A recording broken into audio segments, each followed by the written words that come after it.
Well, totoo ba talaga na ito ang ayaw natin? If this is the case, bakit ito ang tinatanggap? Bakit ito ang nagaganap?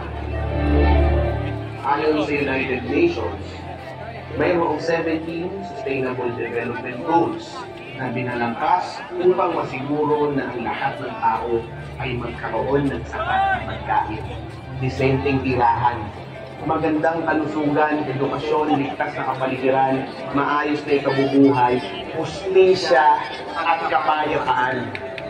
Know your rights, mga kababayan. Alamin, unawain, ipaglaban ang inyong mga karapatan. Sa dami ng mga guys, hindi ng dini, magkakarunggas. Sama-sama natin isigaw. Papanagutin ang mga buhaya sa gobyerno.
Yung ano, Rizal Park, yung kakalawang gano'n. Ayun, doon. Thank you ha, yung kapatid.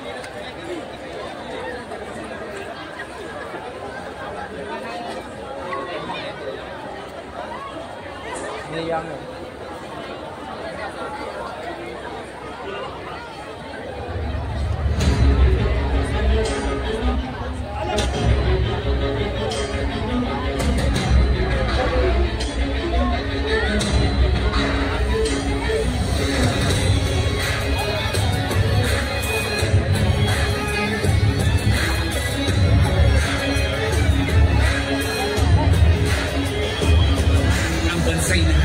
Sa malaking problema, bilang sobrang kahirapan kundi yung sistema.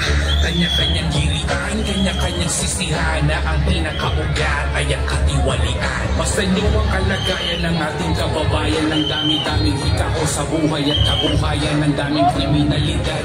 Tuwa ng katarungan sa tuwing bubuhos ang ulan, baha agad sa lansangan. Huwag nyo sanang kalimutan na kayo ang nilagay na kaubayan para kayo po magsilbi nilang kamay. Subalit at bakit nagtatanong kapansin-pansin ayon sa halip na ginhawang hirap sa akin ang bumibigay ang realidad. Ayat-ayat ngayon dito sa ating bansa may malawakang korupsyon. Hindi na barya-barya, umabot na ng trilyon. Kaya ang taong bayan ay sumisigaw ngayon. Pakinggan nyo ang pagsigaw ng hustisya. Kung may investigasyon, dapat nakikita. Walang pinapaboran, walang tinatakan, para magkaroon ng kapayapaan. Ang tingin ng bansa'y sumisigaw ng malakas. Dapat ay hindi pinipilipit ang batas. Ang dapat na gawin ay patupad ng batas upang makabangon ng Pilipinas. Kapag mayroong pagkilos, mayroong inaayos. Kapag mayroong proyekto, dapat tinatapos. Kapag may anumayan at ito ay naubos, hindi dapat pagtakpan, mayroong dapat manugon. Ang taong bayan ay unang hindi sarili kapakanan. Kung mayroong nakalaban, dapat nakikita yan. Hindi mabuting nakatako. Naghihintay ang bawat Pilipino sa resulta ng pagdinig sa kaso.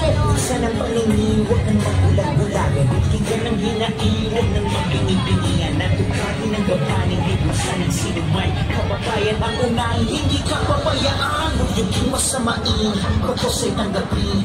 Ayaw po namin ang bansa na magulo. Ang nais po namin ang trabaho nyo'y gawin para sa mamamayang Pilipino. Tingnan nyo ang pagsigaw ng hustisya. Kung may investigasyon, dapat nakikita. Walang pinapabuhay, walang tinatakan, para magkaroon ng kapayapaan. Ang tingin ng bansa sumisigaw ng malakas.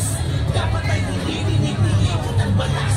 Ang dapat na gawin ay patupad ng batas upang makabago ng Pilipinas. Pakinggan nyo ang pagsigaw ng hustisya. Kung may investigasyon, dapat nakikita. Walang pinapabuhay, walang tinatakan, para magkaroon ng kapayapaan. Ang tingin ng bansa sumisigaw ng malakas. TM Calaw na to? Kapuntang Top Avenue. Thank you. Yun.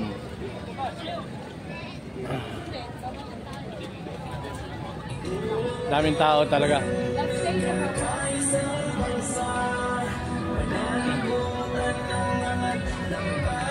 Yan.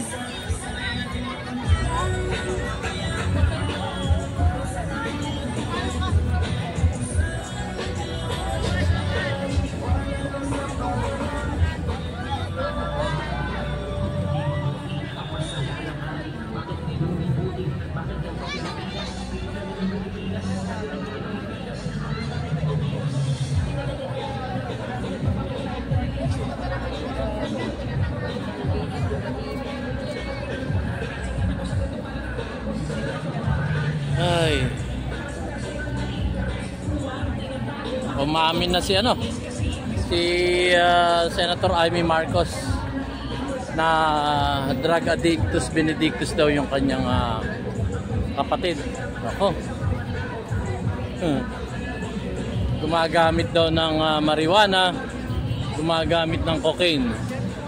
Kaya gusto raw niyang iligtas ang kanyang kapatid. No? Ano kaya ang mangyayari?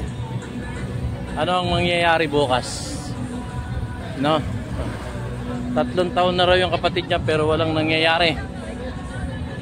Yan ay ayon kay Senator Amy Marcos. Kanina nag-speech siya. Mabigat yun. Mabigat yun, mga kababayan ko. So, anyway.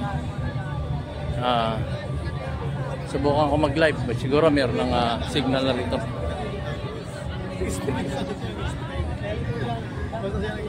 So, ayan. Umalas muna ako. Babalik na lang ako bukas. So, ayan. Ito yung ating mga kapatid. Yan. Magla-live ako na baka may signal rito. Sige. Umamin na ang kapatid niya, si Senator Amy Marcos, patungkol sa kanyang presidenteng kapatid na gumagamit raw ng marijuana at ng pinagbabawal na gamot na cocaine. So, see you guys. Magla-live ako.